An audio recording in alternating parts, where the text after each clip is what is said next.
Good morning, George and Ben. I'm making this video and I'm going to post it on YouTube. The boys on the other side can certainly peek into our plans, but I have very little concern regarding that.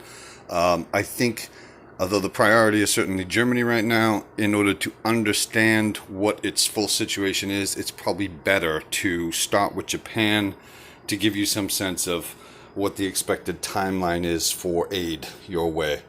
India cost me a ton. Remaining ground forces are limited to one tank. Therefore, shipping over right away would only be one tank. That's not going to help. I'm going to need to do some security-ish measures and establish a centralized naval presence in order to fend this off. He's got me in a squeeze with the subs.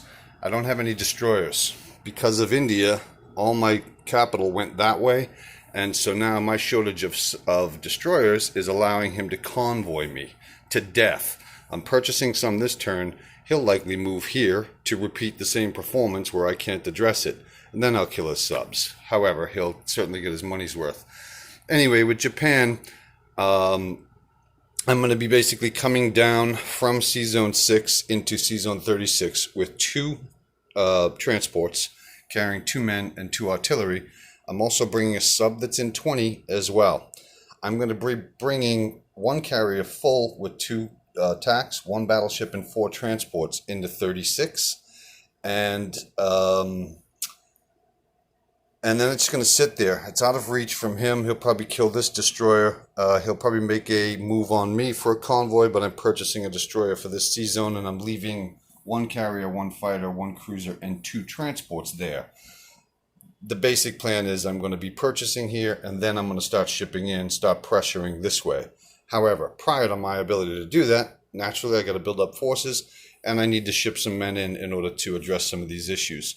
We have a carrier here. One plane is going in on that. We have a bomber here. The bomber's going in on that. We have 2 men on the mainland. They're going into Anhui as well. I'm then going to land the bomber, this AA piece in this territory, and move this tank here. I'm also going to probably put one of these fighters in here because, again, 36 will not be under threat. Battleship is moving up with a fully loaded carrier into C-Zone 6, as well as 1 transport from 20 and 1 into 19. The 2 transports that are in 19 currently are going to go 1, 2. They're going to drop off 2 tanks and 2 men. That's going to basically put some men on the mainland. Again, there'll be 2 men, 2 artillery here. There'll be 2 tanks, 1 tank and 1 man, and 1 tank and 1 man here. We're moving into Jahal. This will allow me, I intend to buy some industrial complexes. He's going to pinch my wallet and we'll figure out what needs to be cut. But the main theme of things is that Japan's ability to come to some degree of aid and alleviation of pressure because of the heavy cost here is certainly delayed. It's regrettable, but it is the reality. Now, as far as Germany is concerned, you have some headaches. You have some problems here because we have quite a bit of naval forces. However, we are not without our grace as well. We are blessed with a large investment of forces, including a number of tanks in Leningrad. We do have some investment here that we need to protect in light of the fact that UK is coming up from Greece. Now, they'll still be aggressive this turn and perhaps even next turn. However, by that time, I'm going to be going 1, 2, 3 down to here. I will have taken all of this with very small amount of forces and a footprint perhaps in Ethiopia.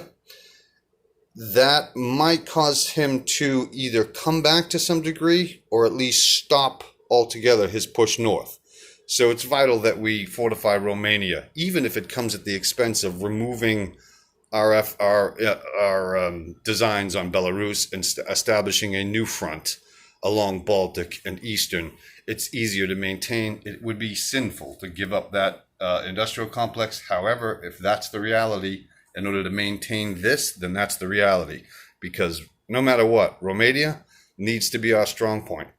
When I get here, however long that takes, it is going to be vital to be able to have that.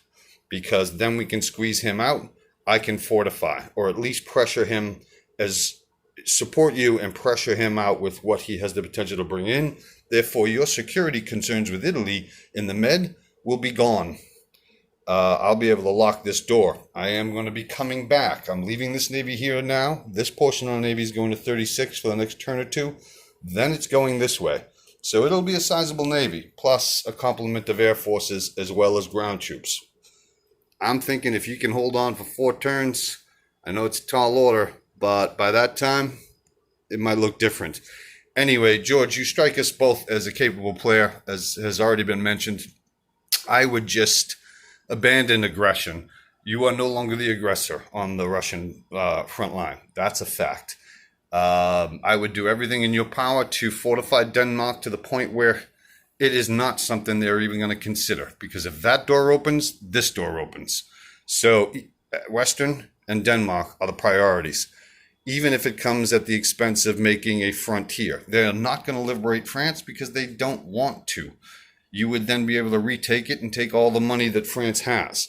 So they will likely touch Normandy and Belgium, Holland at best. And until pressure is relieved here, they might threaten you this way. So Normandy and Holland, in my opinion, are not, they are luxurious prizes to hold. Let's be realistic about that. So the priority is Western and Denmark. Whatever forces you put in France in order to manage this border, that's great, but do not do so at the demise of Western or Denmark. Let go of Norway, it's not going to happen. There's nothing you can do. That's just a brief overview. So now let me give you the force count in the remainder of this video. In eastern United States, he has 4 men, 1 fighter, 2 artillery. He has an AA piece in central. He has 3 transports and 1 destroyer in 101. In 109, there's a British destroyer and 2 transports. In London, there are 3 strategic bombers for America. That's going to hurt your purse right away. He has a tank, a mech, and a artillery, 2 French infantry, 5 AA guns, and he has 9, 10 men that he can come in with over time. Down in 91, he has 1, 2, 3, 4, 5, 6, 7, 8 transports, currently holding 1 AA piece. That's defended by 1 American destroyer at this time. However, he does have 2 fighters, 1 French and 1 American in Gibraltar, so he can scramble. And our planes are too precious to us to invest in that. You just need to brace for impact. 4 men in Morocco, 2 artillery, still has 3 Frenchmen in Tunisia. You're already very familiar with these numbers because you were playing Italy. He has 2 tanks, 1 artillery, 1 French, 2 British infantry. In Alexandria, he has an Anzac and a French, and in Anglo, he has 1 Anzac infantry. He's in Greece now with 2 men, 1 artillery, 1 tank. He's in Albania, with 2 men, 1 artillery, and 1 tank. He also has a Strat in Greece. He has a battleship out to sea in 99, a carrier with 1 fighter, 2 transports, a cruiser, and another destroyer of French persuasion. Bessarabia is a buffer for now. He has 1 man there and 1 artillery. You have 3 tanks, 1 fighter, 2 artillery pieces, 1 AA piece, 6, 7, 8 men, and an airbase. He's in eastern Poland with 1 artillery, western Ukraine with 1 AA gun. Ukraine itself, he has a TAC, 1 infantry, 2 infantry, 2 AA, 1 fighter, and 2 artillery. In Bryansk, he has a number of tanks. He has 3, 4, 5, 6, 7, 8, 9, 10, 11 tanks. Formidable force, 1 AA gun and 1 infantry.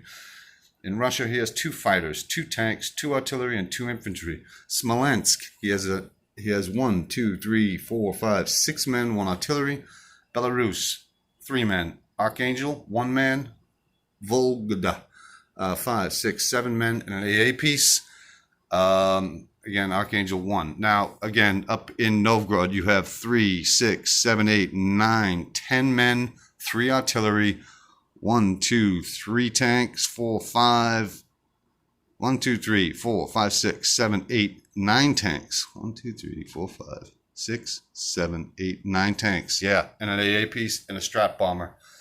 Norway, he has 2 men and a British fighter and 2 American artillery And then in this season, he is a full carrier with 1 British fighter, 1 American, a destroyer, and 3 transports.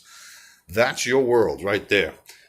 There's nothing else to really contemplate. Those are the force numbers. Go ahead and mark them all down and develop a strategy as you see fit. But again, my priority would be Denmark and Western and holding a line here. You're trying to buy 4 or 5 turns. That's what we're doing. Hopefully by that time, this monster is a monster again and keeps the door shut and can come and create some pressure. I'm going to wipe this over the next 2 turns and then perhaps apply pressure here in Samara directly on Russia that will require his gears to come to a slow while simultaneously coming into the med to alleviate the pressure that'll allow you to move up as well. That's the game plan. I'll send this now.